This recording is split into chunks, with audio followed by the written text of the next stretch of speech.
Welcome to your daily dose of theological German. We're on episode number 2, getting into some Martin Luther in this book here concerning the freedom of a Christian. So just for context, Luther is here commenting further on his question, how is it possible that we're justified by faith when the Bible is so full of laws? That's basically what yesterday's sentence was kind of saying. All right, well, in order to answer this question, he's going to comment now. Here, it is industrious, or you might just say important or helpful, to notice. Now you'll see here this is a zu construction, and this is a common thing in German where you have a sein verb, and then you're ascribing something to a kind of adjective here, industrious or important.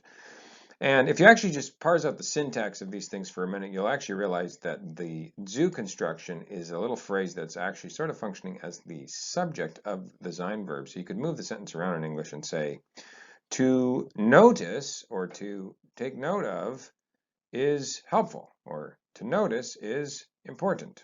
But it's usually more fluid in English to actually just throw in a pronoun and rework the sentence. So here it is important to note, and evermore or always or even more so or something like that. It's an adverb there.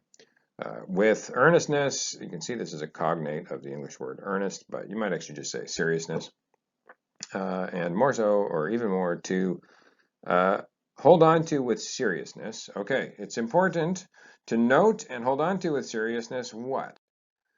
That faith alone, without any works, so your verb is now done at the end of the clause because we're in a subordinate clause here, makes a person, it's as though the direct object is elided here, makes pious, free, and blessed.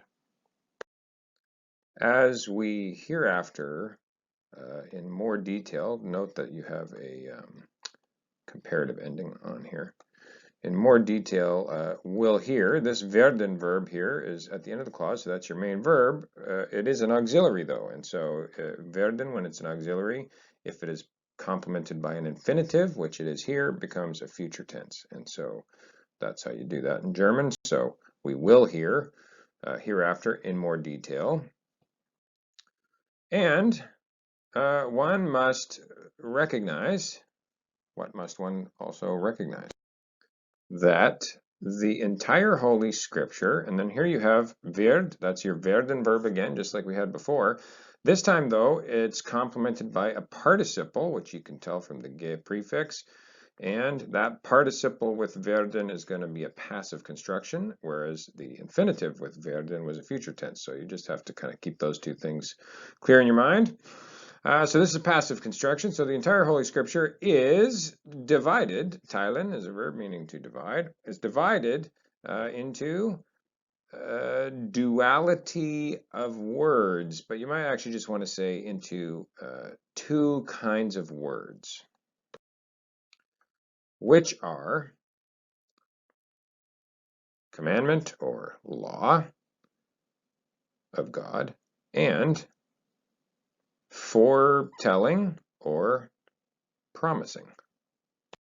As always, thank you for tuning in today, and please do consider subscribing and turning on your notifications and liking our videos and sharing them with all of your theological German friends. There should be some other content there for you to catch up on from our channel, and have a great day. We'll see you tomorrow.